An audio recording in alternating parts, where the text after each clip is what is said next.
ओम ब्रह्म बृहस्पताय नमः। नमस्कार दोस्तों, हिंदुत्व संस्कृति में आपका स्वागत है। आज मैं आपके समक्ष गुरुवार की व्रत कथा व आरती लेकर प्रस्तुत हुई हूँ। देव गुरु बृहस्पति को बुद्धि और शिक्षा का कारक माना जाता है। गुरुवार को बृहस्पति देव की पूजा व आराधना करने से धन, विद्या, मान सम्मान, प्रतिष्ठा तथा मनोवांछित फल की प्राप्ति होती है। गुरुवार की व्रत कथा को श्रद्धा पूर्वक सुनने से व्यापार, नौकरी तथा घर परिवार में सुख समृद्धि बनी रहती है। जिन कन्याओं के विवाह में देरी या परेशानी आ रही हो, उनके लिए भी यह व्रत व बृहस्पति देव की आराधना विशेष फलदायी मानी जाती है। गुरुवार के दिन श्री हरि विष्णु जी की पूजा का भी विधान है। अग्नि पुराण के अनुसार गुरुवार का व्रत अनुराधा नक्षत्र युक्त गुरुवार से आरंभ करके लगातार 7 गुरुवार करना चाहिए। इस दिन पीले फूल व फलों से भगवान बृहस्पति देव और विष्णु जी की उपासना करनी चाहिए तथा व्रत कथा सुननी चाहिए। स्वयं भी पीले वस्त्रों का प्रयोग करना चाहिए। शाम के समय कथा सुननी चाहिए तथा मान्यता अनुसार दिन में एक बार बिना नमक का पीला भोजन करने का विधान है। आइए अब गुरुवार की व्रत कथा सुनते हैं। एक प्रचलित कथा के अनुसार भारतवर्ष में एक प्रतापी और दानी राजा राज्य करता था। वह नित्य गरीबों और ब्राह्मणों की सहायता करता था। यह बात उसकी रानी को अच्छी नहीं लगती थी। वह ना ही गरीबों को दान देती और ना ही भगवान का पूजन करती थी और राजा को भी दान देने से मना किया करती थी। एक दिन राजा शिकार खेलने वन को गए हुए थे, तो रानी महल में अकेली थी। उसी समय बृहस्पति देव साधु वेश में राजा के महल में भिक्षा के लिए गए और भिक्षा मांगी। रानी ने भिक्षा देने से इनकार किया और कहा, हे साधु महाराज, मैं तो दान पुण्य से तंग आ गई हूँ। मेरा पति सारा धन लुटाते रहता है। मेरी इच्छा है कि हमारा धन नष्ट हो जाए, फिर ना रहेगा बांस ना बजेगी बांसुरी। साधु ने कहा, देवी तुम तो बड़ी विचित्र हो। धन और संतान तो सभी चाहते हैं, पुत्र और लक्ष्मी तो पापी के घर भी होने चाहिए। यदि तुम्हारे पास अधिक धन है तो भूखों को भोजन दो, प्यासों के लिए प्याऊ बनवाओ, मुसाफिरों के लिए धर्मशालाएं खुलवाओ। जो निर्धन अपनी कन्याओं का विवाह नहीं करा सकते, उनका विवाह करा दो। और भी ऐसे कई काम हैं जिनके करने से तुम्हारा यश लोक परलोक में फैलेगा। परंतु रानी पर उपदेश का कोई प्रभाव न पड़ा। वह बोली, महाराज आप मुझे कुछ ना समझाएं। मैं ऐसा धन नहीं चाहती जो हर जगह बांटती फिरूं। साधु ने उत्तर दिया, यदि तुम्हारी ऐसी इच्छा है तो तथास्तु। तुम ऐसा करना कि बृहस्पतिवार को घर लीपकर पीली मिट्टी से अपना सिर धोकर स्नान करना, भट्टी चढ़ाकर कपड़े धोना। ऐसा करने से आपका सारा धन नष्ट हो जाएगा। इतना कहकर वह साधु महाराज वहां से आलोक हो गए। साधु के अनुसार कई बातों को पूरा करते हुए रानी को केवल 3 बृहस्पतिवार ही बीते थे कि उसकी समस्त धन संपत्ति नष्ट हो गई। भोजन के लिए राजा का परिवार तरसने लगा। तब एक दिन राजा ने रानी से कहा कि हे रानी, तुम यहीं रहो, मैं दूसरे देश को जाता हूँ, क्योंकि यहाँ पर तो सभी लोग मुझे जानते हैं, इसलिए मैं कोई छोटा कार्य नहीं कर सकता। ऐसा कहकर राजा परदेश चला गया। वहां वह जंगल से लकड़ी काटकर लाता और शहर में बेचता। इस तरह वह अपना जीवन व्यतीत करने लगा। इधर राजा के परदेश जाते ही रानी और दासी दुखी रहने लगे। एक बार जब रानी और दासी को 7 दिन तक बिना भोजन के रहना पड़ा, तो रानी ने अपनी दासी से कहा, हे दासी, पास के ही नगर में मेरी बहन रहती है। वह बड़ी धनवान है। तू उसके पास जा और कुछ ले आ, ताकि थोड़ा बहुत गुजर बसर हो जाए। दासी रानी की बहन के पास गई। उस दिन गुरुवार था और रानी की बहन उस समय बृहस्पतिवार व्रत की कथा सुन रही थी। दासी ने रानी की बहन को अपनी रानी का संदेश दिया, लेकिन रानी की बड़ी बहन ने कोई उत्तर नहीं दिया। जब दासी को रानी की बहन से कोई उत्तर नहीं मिला तो वह बहुत दुखी हुई और उसे क्रोध भी आया। दासी ने वापस आकर रानी को सारी बात बता दी। सुनकर रानी ने अपने भाग्य को कोसा। उधर रानी की बहन ने सोचा कि मेरी बहन की दासी आई थी, परंतु मैं उससे बोली नहीं। इससे वह भी बहुत दुखी हुई। कथा सुनकर वह पूजन समाप्त करके वह अपनी बहन के घर आई और कहने लगी, हे बहन, मैं बृहस्पतिवार का व्रत कर रही थी। तुम्हारी दासी मेरे घर आई थी, परंतु जब तक कथा होती तब तक ना तो उठते हैं और ना ही बोलते हैं, इसलिए मैं नहीं बोली। कहो दासी क्यों गई थी? रानी बोली, बहन तुमसे क्या छिपाऊं, हमारे घर में खाने तक को अनाज नहीं था। ऐसा कहते कहते रानी की आंखें भर आई। उसने दासी समेत पिछले 7 दिनों से भूखे रहने तक की बात अपनी बहन को विस्तार पूर्वक सुना दी। रानी की बहन बोली, देखो बहन, भगवान बृहस्पति देव सबकी मनोकामना को पूर्ण करते हैं। देखो, शायद तुम्हारे घर में अनाज रखा हो। पहले तो रानी को विश्वास नहीं हुआ, पर बहन के आग्रह करने पर उसने अपनी दासी को अंदर भेजा तो सचमुच अनाज से भरा हुआ एक घड़ा मिल गया। यह देखकर दासी को बड़ी हैरानी हुई। दासी रानी से कहने लगी, हे रानी, जब हमको भोजन नहीं मिलता तो हम व्रत ही तो करते हैं, इसलिए क्यों ना इनसे व्रत और कथा की विधि पूछ ली जाए ताकि हम भी व्रत कर सकें।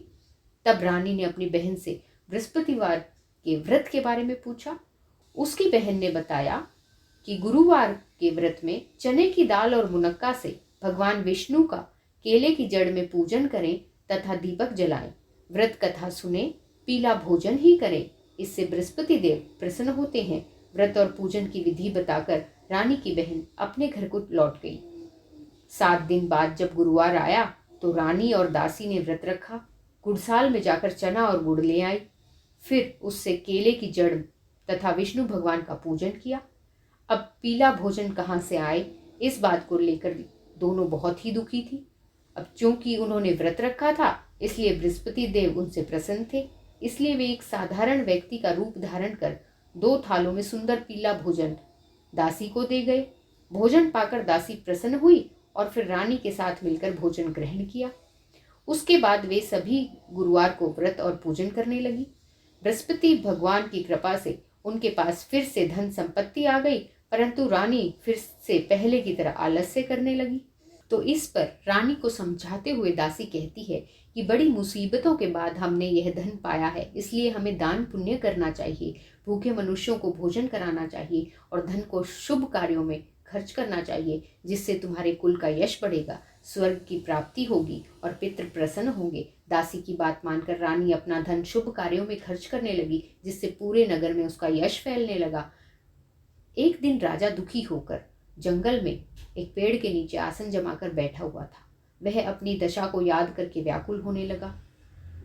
बृहस्पतिवार का दिन था। एकाएक उसने देखा कि निर्जन वन में एक साधु प्रकट हुए। वे साधु वेश में स्वयं बृहस्पति देवता थे। लकड़हारे के सामने आकर वे बोले, हे लकड़हारे, इस सुनसान जंगल में तू चिंतामग्न क्यों बैठा है? लकड़हारे ने दोनों हाथ जोड़कर प्रणाम किया और उत्तर दिया, महात्मा जी, आप सब कुछ जानते हैं, मैं क्या कहूँ। यह कहकर वह रोने लगा और साधु को अपनी आत्मकथा सुनाई कि वह तो एक राजा है। महात्मा जी ने कहा, तुम्हारी स्त्री ने बृहस्पति के दिन बृहस्पति भगवान का निरादर किया है, जिससे रुष्ट होकर उन्होंने तुम्हारी यह दशा कर दी। अब तुम चिंता को दूर करके मेरे कहने पर चलो तो तुम्हारे सब कष्ट दूर हो जाएंगे और भगवान पहले से भी अधिक धन संपत्ति देंगे। तुम बृहस्पतिवार के दिन कथा किया करो, 2 पैसे के चने मुनक्का लाकर उसका प्रसाद बनाओ और शुद्ध जल से लोटे में शक्कर मिलाकर अमृत तैयार करो। कथा के पश्चात अपने सारे परिवार व सुनने वाले प्रेमियों में अमृत व प्रसाद बांटकर खुद भी ग्रहण करो। ऐसा करने से भगवान तुम्हारी सब मनोकामनाएं पूरी करेंगे। साधु के ऐसे वचन सुनकर लकड़हारा बोला, हे प्रभु, मुझे लकड़ी बेचकर इतना पैसा नहीं मिलता जिससे भोजन के उपरांत कुछ बचा सकूं। मैंने रात्रि में अपनी स्त्री को व्याकुल देखा है, मेरे पास कुछ भी नहीं जिससे मैं उसकी खबर मंगा सकूं। साधु ने कहा, हे लकड़हारे, तुम किसी बात की चिंता मत करो। बृहस्पति के दिन तुम रोजाना की तरह लकड़ियां लेकर शहर जाओ। तुमको रोज से 2 गुना धन प्राप्त होगा, जिससे तुम भली भांति भोजन कर लोगे तथा बृहस्पति देव की पूजा का सामान भी आ जाएगा। इतना कहकर साधु अंतर्ध्यान हो गए। धीरे धीरे समय व्यतीत होने लगा। फिर वही बृहस्पतिवार का दिन आया। लकड़हारा जंगल से लकड़ी काटकर शहर में बेचने गया। उसे उस दिन बाकी दिनों से अधिक पैसा मिला। राजा ने चना गुड़ आदि लाकर गुरुवार का व्रत किया। उस दिन से उसके सभी क्लेश दूर हो गए। परंतु जब दोबारा गुरुवार का दिन आया तो बृहस्पतिवार का व्रत रखना ही भूल गया। इस कारण बृहस्पति भगवान फिर नाराज हो गए। उस दिन उस नगर के राजा ने विशाल यज्ञ का आयोजन किया था तथा शहर में यह घोषणा करा दी गई थी कि कोई भी मनुष्य अपने घर में भोजन न बनावे न आग जलावे, समस्त जनता मेरे यहाँ भोजन करने आवे। इस आज्ञा को जो न मानेगा उसे फांसी की सजा दी जाएगी। इस तरह की घोषणा संपूर्ण नगर में करवा दी गई। राजा की आज्ञा अनुसार शहर के सभी लोग भोजन करने गए, लेकिन लकड़हारा कुछ देर से पहुंचा, इसलिए राजा उसको अपने साथ घर ले गए और ले जाकर भोजन करा रहे थे तो रानी की दृष्टि उस खूंटी पर पड़ी जिस पर उसका हार लटका हुआ था। वह वहां पर दिखाई नहीं दिया। रानी ने निश्चय किया कि मेरा हार इस मनुष्य ने चुरा लिया है। उसी समय सिपाहियों को बुलाकर उसे कारागार में डलवा दिया। जब लकड़हारा कारागार में पड़ गया तो वह बहुत दुखी होकर विचार करने लगा कि ना जाने कौन से पूर्व जन्म के कर्म से मुझे ये दुख प्राप्त हुआ है, और उसी साधु को याद करने लगा जो कि उसे जंगल में मिला था। उसी समय तत्काल बृहस्पति देव साधु रूप में प्रकट हुए और उसकी दशा को देखकर कहने लगे, अरे मूर्ख, तूने बृहस्पति देव की कथा नहीं करी, इस कारण तुझे दुख प्राप्त हुआ है। अब चिंता मत कर, बृहस्पतिवार के दिन कारागार के दरवाजे पर 4 पैसे पड़े मिलेंगे, तू उनसे बृहस्पति देव की पूजा करना, तेरे सभी कष्ट दूर हो जाएंगे। बृहस्पतिवार के दिन उसे 4 पैसे मिले। लकड़हारे ने कथा कही। उसी रात्रि को बृहस्पति देव ने उस नगर के राजा को स्वप्न में कहा, हे राजा, तुमने जिस आदमी को कारागार में बंद कर रखा है वह निर्दोष है, उसे छोड़ दो। रानी का हार उसी खूंटी पर लटका है। इस तरह रात्रि के स्वप्न को देखकर राजा प्रातःकाल उठा और खूंटी पर हार देखकर लकड़हारे को बुलाकर क्षमा मांगी तथा लकड़हारे को योग्य सुंदर वस्त्र आभूषण देकर विदा कर दिया। बृहस्पति देव की आज्ञा अनुसार लकड़हारा अपने नगर को चल दिया। जब राजा अपने नगर के निकट पहुंचा तो उसे बड़ा आश्चर्य हुआ। नगर में पहले से अधिक बाग, तालाब, कुएं तथा बहुत सी धर्मशाला और मंदिर आदि बन गए थे। राजा ने पूछा, यह किसका बाग है और धर्मशाला है? तब नगर के सब लोग कहने लगे, यह सब रानी और बांदी के हैं। तो राजा को बड़ा आश्चर्य हुआ और गुस्सा भी आया। जब रानी ने यह खबर सुनी कि राजा आ रहे हैं तो उन्होंने बांदी से कहा, हे दासी, देख, राजा हमको कितनी बुरी हालत में छोड़ गए थे। हमारी ऐसी हालत देखकर वह लौट न जाएं, इसलिए तू दरवाजे पर खड़ी हो जा। आज्ञा अनुसार दासी दरवाजे पर खड़ी हो गई। राजा आए तो उन्हें अपने साथ लिवा लाई। तब राजा ने क्रोध करके अपनी रानी से पूछा कि यह धन तुम्हें कैसे प्राप्त हुआ है? तब उसने कहा कि हमें यह धन संपत्ति सब कुछ बृहस्पति देव के इस व्रत के प्रभाव से प्राप्त हुई है। राजा ने निश्चय किया कि 7 रोज बाद तो सभी बृहस्पति देव का पूजन करते हैं, परंतु मैं प्रतिदिन दिन में 3 बार कहानी तथा रोज व्रत किया करूंगा। अब हर समय राजा के दुपट्टे में चने की दाल बंधी रहती तथा दिन में 3 बार कहानी कहता। एक रोज राजा ने विचार किया कि चलो अपनी बहन के यहाँ हो आवें। इस तरह निश्चय कर राजा घोड़े पर सवार हो अपनी बहन के यहाँ को चलने लगा। मार्ग में उसने देखा कि कुछ आदमी एक मुर्दे को लिए जा रहे थे। उन्हें रोककर राजा कहने लगा, अरे भाइयों, मेरी बृहस्पति देव की कथा सुन लो। वे बोले, लो, हमारा तो आदमी मर गया है, इसको अपनी कथा की पड़ी है। परंतु कुछ आदमी बोले, अच्छा ठीक है, कहो, हम तुम्हारी कथा भी सुनेंगे। राजा ने दाल निकाली और जब कथा आधी हुई थी कि मुर्दा हिलने लग गया, और जब कथा समाप्त हो गई तो राम राम करके मनुष्य उठकर खड़ा हो गया। आगे मार्ग में उसे एक किसान खेत में हल चलाता हुआ मिला। राजा ने उसे देखकर कहा कि अरे भैया, तुम मेरी बृहस्पतिवार की कथा सुन लो। किसान बोला, जब तक मैं तेरी कथा सुनूंगा तब तक 4 हरैया जोत लूंगा, जा अपनी कथा किसी और को सुनाना। इस तरह राजा आगे चलने लगा। राजा के हटते ही बैल पछाड़ खाकर गिर गए तथा किसान के पेट में बड़ी जोर का दर्द होने लगा। उसी समय उसकी माँ रोटी लेकर आई और जब उसने ये देखा तो अपने पुत्र से सब हाल पूछा और बेटे ने सभी हाल कह दिया।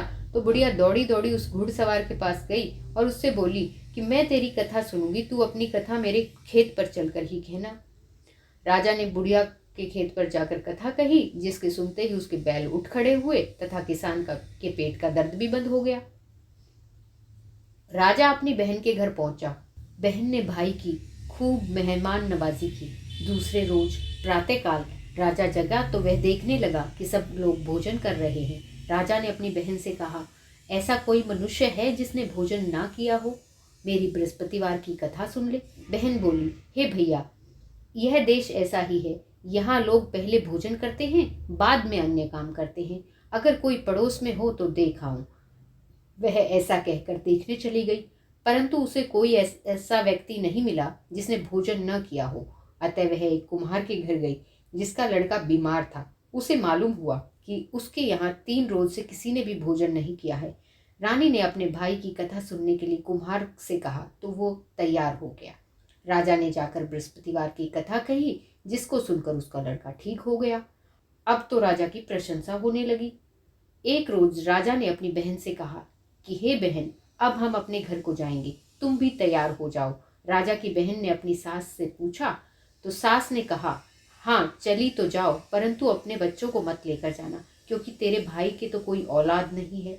बहन ने अपने भैया से कहा, हे भैया, मैं तो चलूंगी पर कोई बालक नहीं जाएगा। राजा बोला, जब कोई बालक नहीं चलेगा तब तुम भी क्या ही करोगी। बड़े दुखी मन से राजा अपने नगर को लौट आया। राजा ने अपनी रानी से कहा, हम निर्वंशी हैं, हमारा मुंह देखने का धर्म नहीं है और कुछ भोजन आदि भी नहीं किया। रानी बोली, हे प्रभु, बृहस्पति देव ने हमें सब कुछ दिया है, वह हमें औलाद भी अवश्य ही देंगे। उसी रात बृहस्पति देव ने राजा को स्वप्न में कहा, हे राजा उठ, सभी सोच त्याग दे, तेरी रानी गर्भ से है। राजा यह बात सुनकर बहुत ही प्रसन्न हुआ। 9 महीने बाद रानी को एक सुंदर पुत्र पैदा हुआ। तब राजा बोला, हे रानी, स्त्री बिना भोजन के रह सकती है पर बिना कहे नहीं रह सकती। जब मेरी बहन आवे तो तुम उससे कुछ मत कहना। रानी ने सुनकर हाँ कर दिया। पर जब राजा की बहन ने यह शुभ समाचार सुना तो वह बहुत खुश हुई तथा बधाई लेकर अपने भाई के यहाँ आई। तभी रानी ने कहा, घोड़ा चढ़कर तो आई नहीं, गधा चढ़ी आई। राजा की बहन बोली, भाभी, मैं इस प्रकार न कहती तो तुम्हें औलाद कैसे मिलती।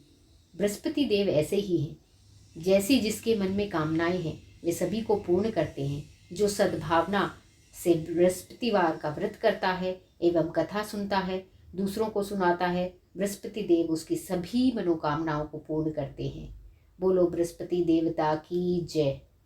आइए अब बृहस्पति देव की आरती करते हैं। ओम जय बृहस्पति देवा, जय जय बृहस्पति देवा। छिन छिन भोग लगाऊं, छिन छिन भोग लगाऊं, कदली फल मेवा। ओम जय बृहस्पति देवा, तुम पूर्ण परमात्मा, तुम अंतर्यामी, जगत पिता जगदीश्वर, तुम सबके स्वामी। ओम जय बृहस्पति देवा, चरणामृत निज निर्मल, सब पातक हरता, सकल मनोरथ दायक, कृपा करो भरता। ओम जय बृहस्पति देवा, तन मन धन अर्पण कर, जो शरण पड़े, प्रभु प्रकट तब होकर, आकर द्वार खड़े। ओम जय बृहस्पति देवा, दीन दयाल दयानिधि, भक्तन हितकारी, पाप दोष सब हरता, भव बंधन हारी। ओम जय बृहस्पति देवा, सकल मनोरथ दायक, सब संशय तारो, विषय विकार मिटाओ, संतन सुखकारी। ओम जय बृहस्पति देवा, जो कोई आरती तेरी प्रेम सहित गावे, ज्येष्ठानंद बंद सो सो निश्चय ही पावे। ओम जय बृहस्पति देवा। बोलो बृहस्पति देव महाराज की जय। अगर आपको ये कथा पसंद आई हो तो बृहस्पति देव की जय जयकार कमेंट बॉक्स में अवश्य लिखें तथा चैनल को लाइक और सब्सक्राइब करें। नमस्कार।